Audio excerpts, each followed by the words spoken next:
Welcome to the Stephen Mansfield Podcast.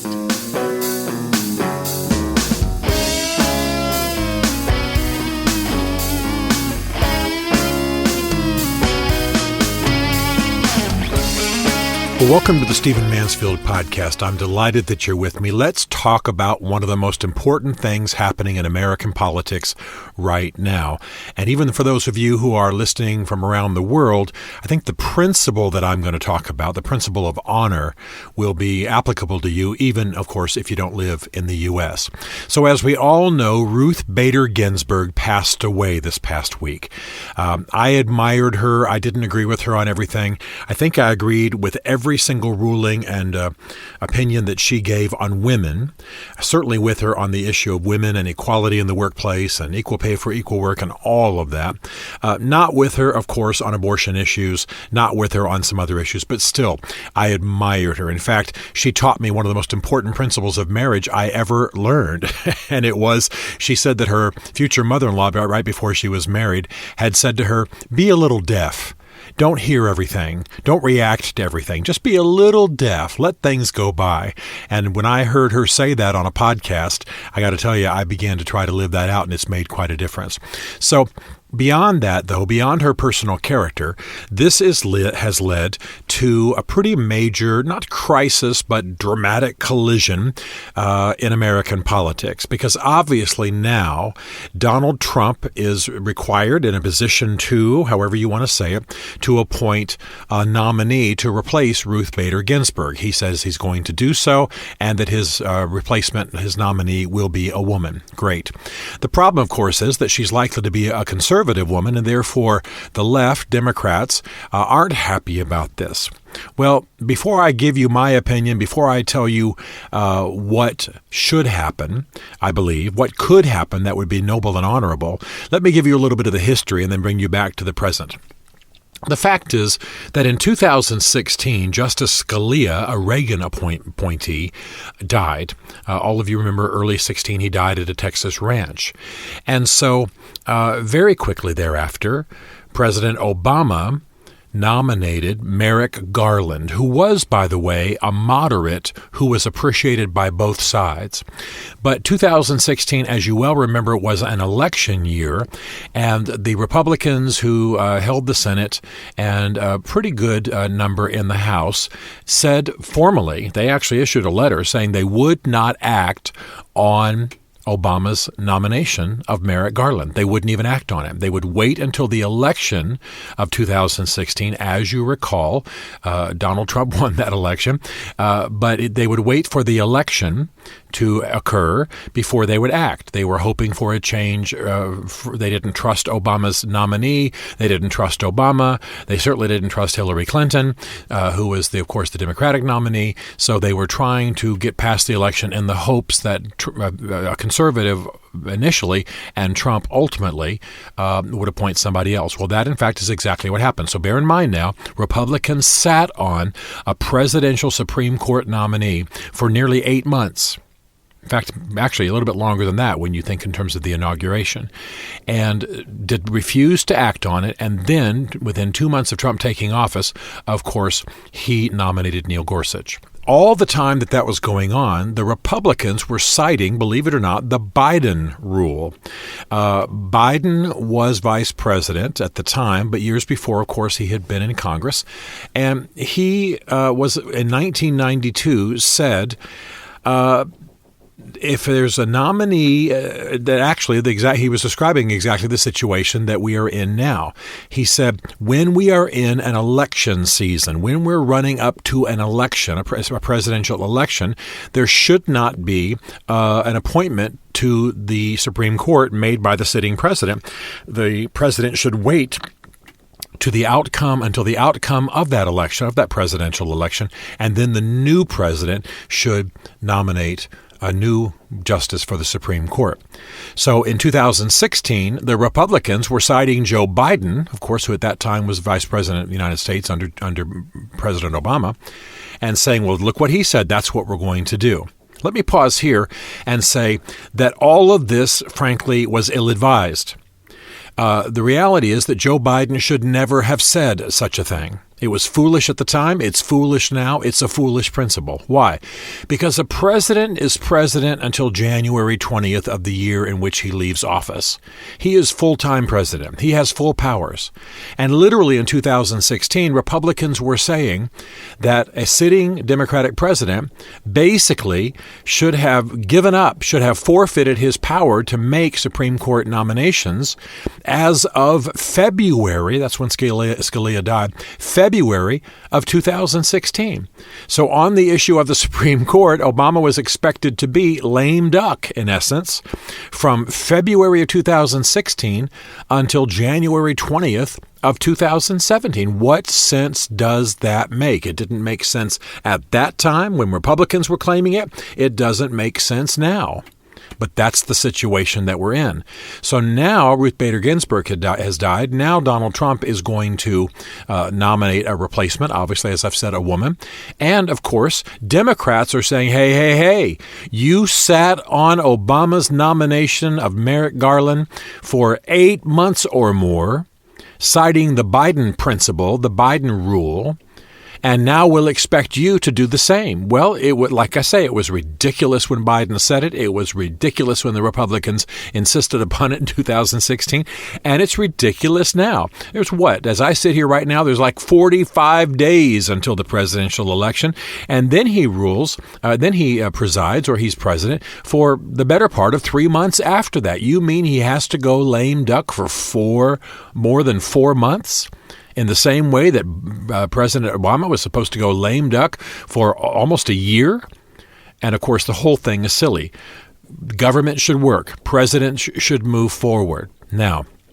So now you've got a very tense situation in which the left, Democratic Party, is saying to President Trump, if you shove this nomination through and rush it through, since the Republicans hold the Senate, and rush it through, we will unload on you. We will try to pack the Supreme Court, meaning adding more than 9 justices, which is something that Franklin Roosevelt tried to do, and historians have hammered him for it. But hey, here are Democrats threatening to do that again.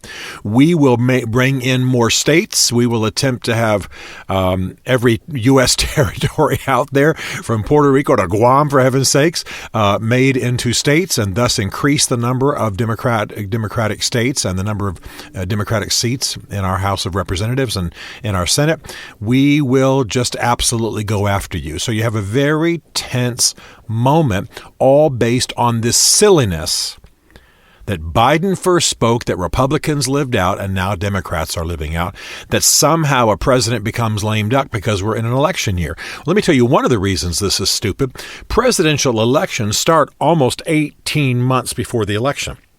In fact, presidents will tell you that they actually are, the presidential elections start the moment the president gets elected. The next election is already underway.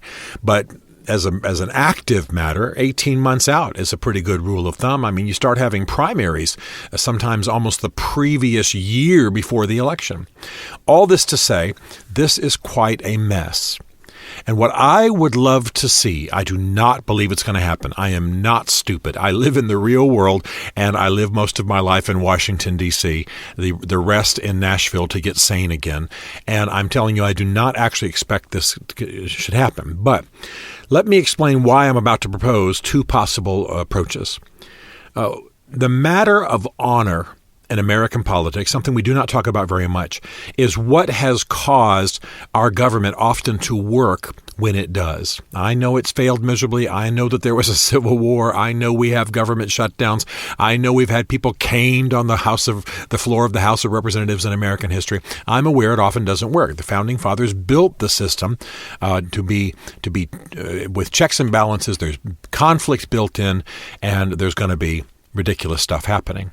But when it works because there's honor, because you have people who keep their word, because you have people who are consistently moral, people who are consistently of character, people who consistently do the right and the considerate thing. And I believe that the more noble moments and the more effective moments in American history have been when honor reigned. And honor could reign right now. There are 2 approaches. One, Donald Trump could say, you're right. In 2016, we sat on a president's nomination to the Supreme Court for the better part of a year. And at that time, Lindsey Graham specifically said, yes, this is what I believe. And if the same thing happens at the end of the next presidential term, come back and use my words against me, because I believe at that time, meaning what we're in now, essentially in 2020, if a Supreme Court nominee happens during that campaign season in 2020, he said, I believe at that point they should wait, that the president should not nominate somebody. They should wait. I mean, you can go on the internet right now and find Lindsey Graham saying that. So Donald Trump has two options, I believe, that would be honorable. One is to agree to do exactly what Lindsey Graham has said, exactly what Republicans insisted upon in 2016, and that is not make an appointment until not make an appointment in his term, wait for the election, and if he wins, then make the appointment. Now, as much as that would be the honorable thing, given what Republicans did in 2016, I, of course, think the whole thing's ridiculous. I think the president should make a nomination under normal circumstances. But given how the Republicans behaved in 2016, it's only honorable to abide by the same Biden principle, which, again, I say as a side comment, I think is ridiculous. But since it was already abided by the Republicans in 2016, I think that Trump, as a matter of honor, could consider abiding by it now. You and I both know that's not going to happen. There is another alternative, and that is Trump could nominate his choice for the Supreme Court now, and then ask McConnell and the Senate and others to hold off on the vote until after the election. This would show confidence in his victory.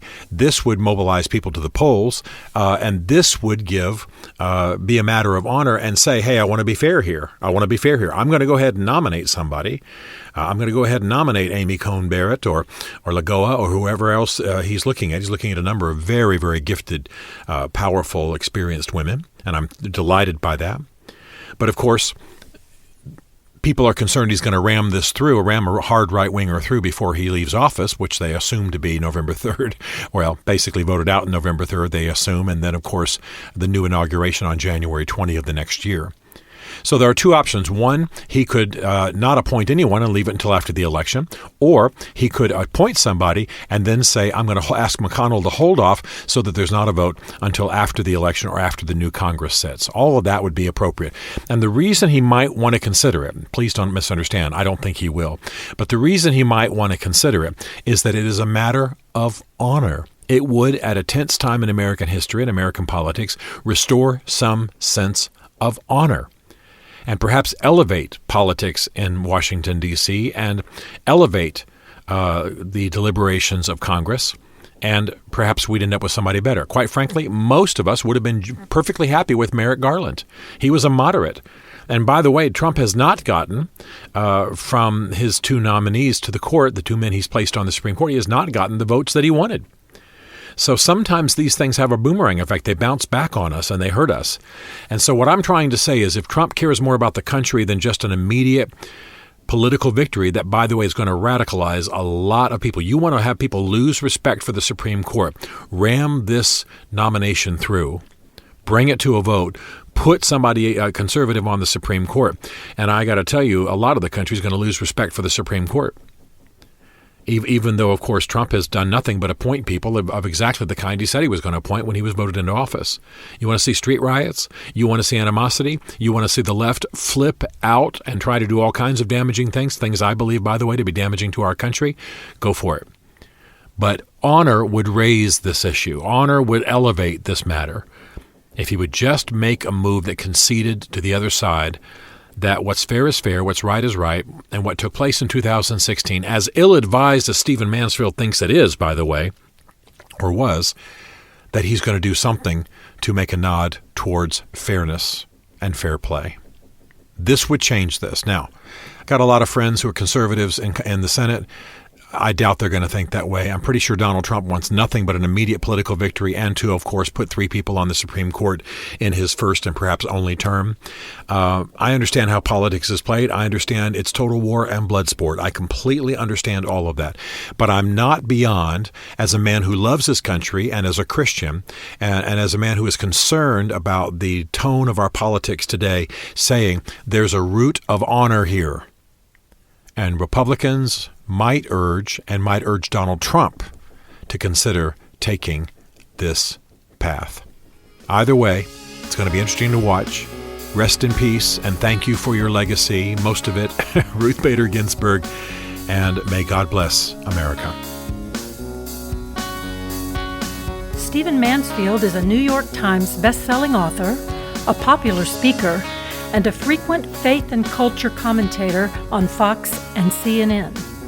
His groundbreaking books on faith and society include The Faith of George W. Bush, The Search for God in Guinness, Mansfield's Book of Manly Men, and Lincoln's Battle with God. Learn more at stephenmansfield.tv.